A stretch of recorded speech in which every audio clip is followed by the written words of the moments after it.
Hello दोस्तों, नमस्कार। स्वागत है आप सभी का एक नई वीडियो में। दोस्तों, आप लोगों ने यह अक्सर बात सुना होगा कि आखिर क्यों बाबा साहब वकील होने के बावजूद भी आजाद भगत सिंह का केस नहीं लड़े। इस सवाल का मकसद है दुष्प्रचार फैलाना। सोशल मीडिया पर भी यह अक्सर सवाल पूछा जाता है कि अंबेडकर वकील थे तो भगत सिंह का केस क्यों नहीं लड़े। यह सवाल व्यंग, नफरत, आक्रोश अथवा जिज्ञासावश में पूछा जाता है। आज की वीडियो में हम आपको पूरी जानकारी देंगे। बस आप यह वीडियो पूरा देखें, आपको पूरी जानकारी हो जाएगी। दोस्तों, इस सवाल का सटीक जवाब जानने से पहले हमें हालातों को जानना होगा। 23 मार्च 1931 को भगत सिंह को फांसी दी गई थी। यह वह दौर था जब शूद्रों को पढ़ने लिखने का अधिकार नहीं था। जब अंबेडकर स्कूल जाते थे तो उन्हें स्कूल के बाहर दरवाजे के पास बैठकर पढ़ाई करना पड़ता था, जबकि भगत सिंह सिख थे तो उन्हें यह दंश नहीं झेलना पड़ा था। शिक्षित होकर अंबेडकर जब नौकरी करने बड़ौदा गए तो उन्हें किराए पर होटल, धर्मशाला, कमरा तक नहीं मिला करता था। जब वे कॉलेज में प्रोफेसर बने तो बच्चे उनसे पढ़ने के लिए राजी नहीं हुए। ऐसे में जून 1923 से अंबेडकर ने वकालत का काम शुरू किया। उन्हें बार काउंसिल में भी बैठने के लिए जगह नहीं दी गई। अस्पृश्यता के चलते अंबेडकर को केस नहीं मिलता था। एक गैर ब्राह्मण ने अपना केस हार जाने के बाद अंबेडकर के पास आए तो उनके केस की जीत ने उन्हें ख्याति दी, लेकिन वकालत अंबेडकर की रोजी रोटी नहीं थी। जातिवाद के कारण केस नहीं मिलने पर उन्होंने लेक्चरर का काम शुरू कर दिया। यह वह दौर था जहां किसी अछूत के छूने से हिंदुओं का धर्म नष्ट हो जाता था। इस दौर में आर्थिक जिद्दोजहद के बीच जब कोई केस देने के लिए तैयार नहीं होता था तो वहां भगत सिंह का केस अंबेडकर द्वारा न लड़ने का बेतुका तर्क पेश करना मूर्खता है।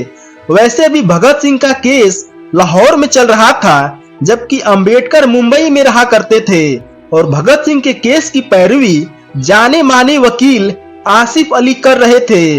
वकालत के क्षेत्र में उनका दबदबा था। ऐसे में आसिफ अली को हटाकर अंबेडकर को केस देने की कल्पना भी कोई नहीं कर सकता था। वहीं अंग्रेजों की तरफ से पैरवी करने वाले ब्राह्मण वकील का नाम था सूर्य नारायण शर्मा। यह वही शर्मा है जो आरएसएस के संस्थापक थे। याद रहे कि अंबेडकर ने 150 वर्षों की अंग्रेजों की राजनीतिक गुलामी के मुकाबले में 2500 वर्ष से अधिक की सामाजिक गुलामी को नष्ट करने के लिए अपना जीवन न्यौछावर कर दिया। ऐसे में आजादी की लड़ाई को लेकर जहां क्रांतिकारियों का नाम गर्व से लिया जाता है, वहीं सामाजिक आजादी के लिए सर्वश्रेष्ठ स्थान पर अंबेडकर का नाम अभिमान के साथ लिया जाता है। एक पहलू यह भी है, जिस समय संपूर्ण देश में एकमात्र अछूत वकील के तौर पर अंबेडकर की पहचान थी, तब भी उन्हें केस नहीं मिलता था। आर्थिक तंगी के चलते प्रोफेसर की नौकरी करनी पड़ी थी।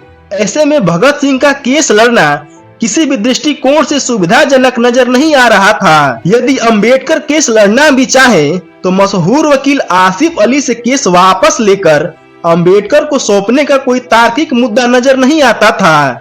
एक पहलू यह भी है कि जहां ब्राह्मण वकील अंग्रेजों की पैरवी कर रहे थे, वहां देश में अनेक नामचीन वकील क्या तमाशा देख रहे थे। जबकि वर्ष 2013 में पाकिस्तान के वकील इम्तियाज कुरैशी ने भगत सिंह के केस को दोबारा खुलवाया। इसकी पैरवी अब्दुल रशीद ने की। 2014 में अब्दुल ने एफआईआर की कॉपी मांगी तो पता चला कि एफआईआर में भगत सिंह का नाम ही नहीं था। उन्हें केवल रजिस्टर के आधार पर ही फांसी दे दी गई थी। और अंत में अंबेडकर के निष्ठा कार्य को लेकर समय समय पर मनुवादियों द्वारा सवाल उठाया जाता है कि अंबेडकर वकील होने के बाद भी भगत सिंह का केस क्यों नहीं लड़े। लेकिन हमें उतनी ही सजगता से सभी तरह के आक्षेप व आरोपों के प्रति उत्तर देना चाहिए। इसके लिए लगातार उन सवालों का पीछा करते हुए उसकी गहराइयों में जाने का विवेक निर्माण किया जाना चाहिए। सवाल भले ही बचकाने हो, लेकिन उसे पूछने वाले व्यक्ति का मकसद यदि अंबेडकर के चरित्र का हनन करना है तो हमें चुप रहकर सवालों से मुंह नहीं मोड़ना चाहिए। तो दोस्तों, आज की वीडियो में बस इतना ही। उम्मीद करता हूं कि आपको यह वीडियो पसंद आई होगी, तो कमेंट करके बताइएगा। साथ ही वीडियो को लाइक और शेयर कर चैनल को सब्सक्राइब कर दीजिएगा।